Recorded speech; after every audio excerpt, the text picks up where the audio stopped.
안녕하세요. 커먼와인입니다. 지난달 주저리 타임에서 무알콜 와인의 인기에 대해 다뤘었죠. 이를 뒷받침이라도 하듯 영국 정부에서 저알콜 및 무알콜 와인에 대한 수요 증가를 반영하기 위해 와인의 법적 정의를 변경할 계획이라는 뉴스가 들려오네요. 지금은 와인으로 레이블을 붙이려면 최소 알코올 도수가 8.5% 이상이어야 합니다. 물론 최소 기준이 4.5%인 예외적인 지역도 있긴 합니다. 하지만 그 이하의 알코올 도수를 가진다면 와인 기반 주류로 판매되어야 하는데요. 문제는 이러한 규정이 오직 와인에만 적용되고 있다는 것입니다. 맥주나 시드르의 경우 0%나 0.5%의 알코올 도수만 있어도 상관없기 때문이죠. 이에 영국 정부는 모든 와인의 최소 알코올 도수를 0%로 낮추고자 합니다. 브렉시트가 와인 무역에 적용되는 지나치게 복잡한 EU 시대의 규정을 검토할 특별한 기회를 제공한다는 입장이네요. 이외에도 수입 와인에 대한 수입자 주소 표시 의무 폐지, 와인 병 모양에 대한 규칙과 수입 와인의 블렌딩 금지 폐지, 하이브리드 포도 품종을 사용하여 생산한 와인에 대한 원산지 표시 사용이 허용될 예정입니다. 이번 시간에는 와인의 숙성에 대해 이야기해 보려 합니다. 우리는 매추레이션도 그리고 에이징도 모두 숙성이라 표현하죠. 매추레이션은 양조장에서의 숙성 과정을 말하고 에이징은 병입 후 셀러에서의 숙성을 의미하며 셀러링이라고도 부릅니다. 오늘은 에이징에 대한 이야기입니다. 와인은 살아있는 유기체로 병 안에서 숨을 쉬며 계속 변화하고 있는데요. 와인은 사람과 마찬가지로 생명 주기가 있어 팔팔한 기운의 어린 시절을 보내고 가장 아름다운 시기를 지나 늙어 그 생명을 다합니다. 와인은 무조건 숙성될수록 더 맛이 좋아진다고 오해하는 이들이 많은데요. 전 세계의 와인 가운데 90% 이상은 1년 안에 소비해야 하고 10년 이상 숙성해야 하는 와인은 단 1%도 되지 않습니다.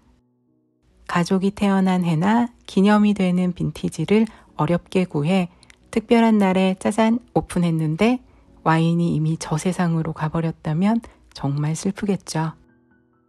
대부분의 와인은 바로 마셨을 때 최고의 맛을 내도록 설계됩니다.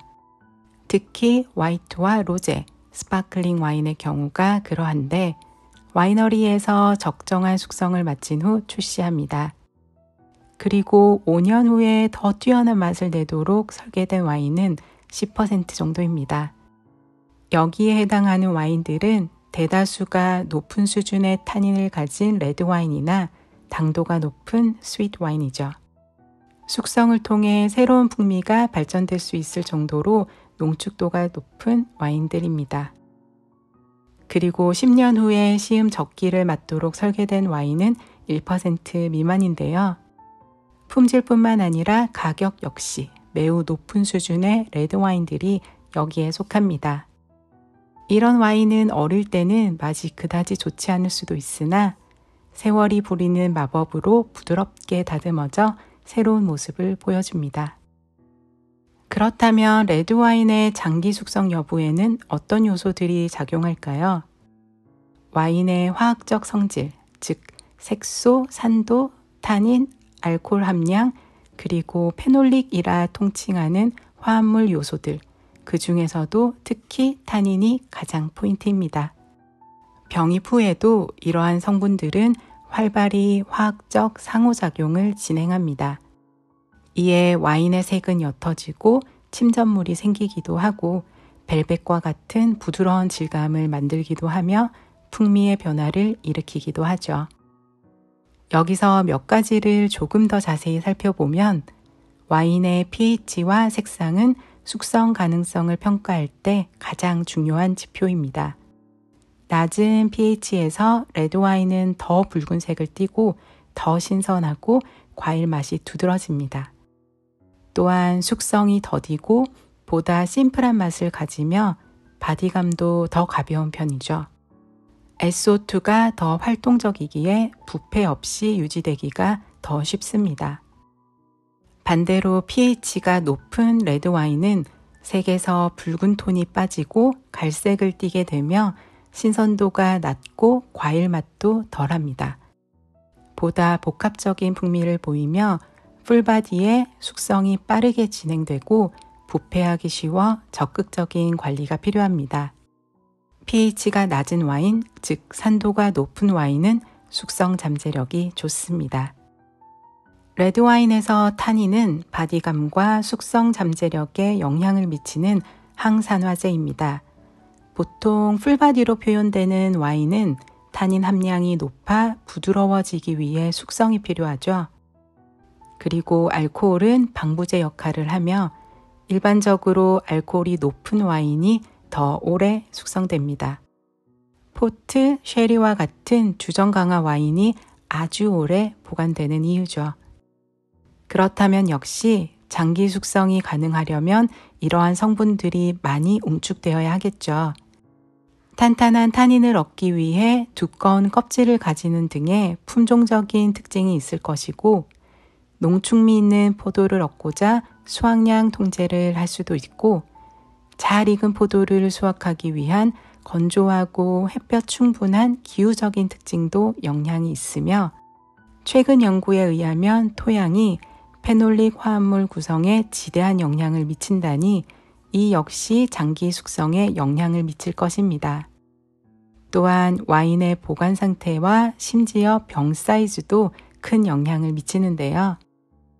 병의 크기가 작을수록 숙성 속도가 빠르게 진행되니 오래 보관하고 싶은 와인은 매그넘 이상의 와인을 구입하는 것이 좋습니다. 숙성 잠재력이 좋은 대표적인 레드 품종으로 까베르네 소비뇽, 메를로, 산지오베제, 모나스트렐, 까베르네 프랑, 네비올로, 시노마브로, 알리아니꼬, 말백, 시라 등을 꼽을 수 있습니다.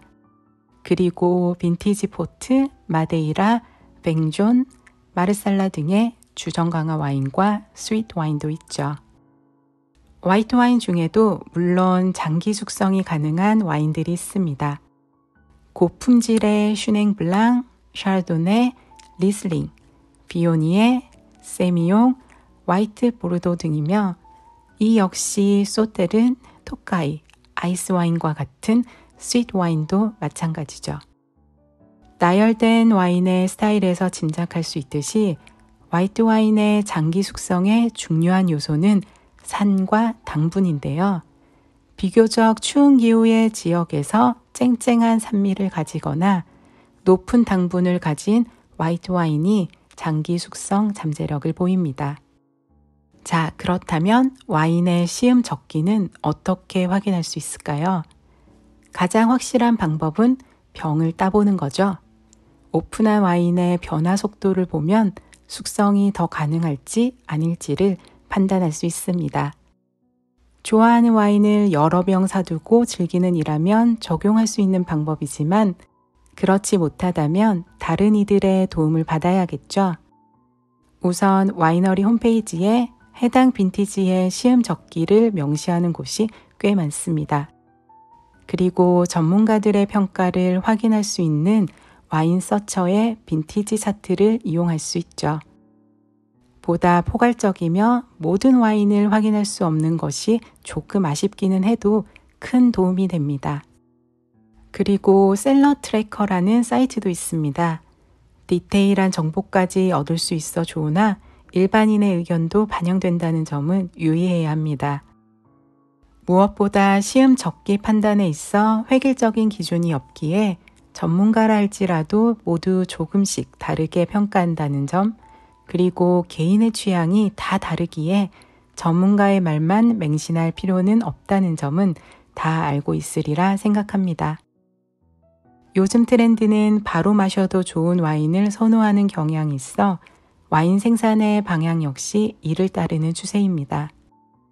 그럼에도 특별한 날을 위해 셀러에 묵혀두는 와인에 대한 낭만은 포기할 수 없죠.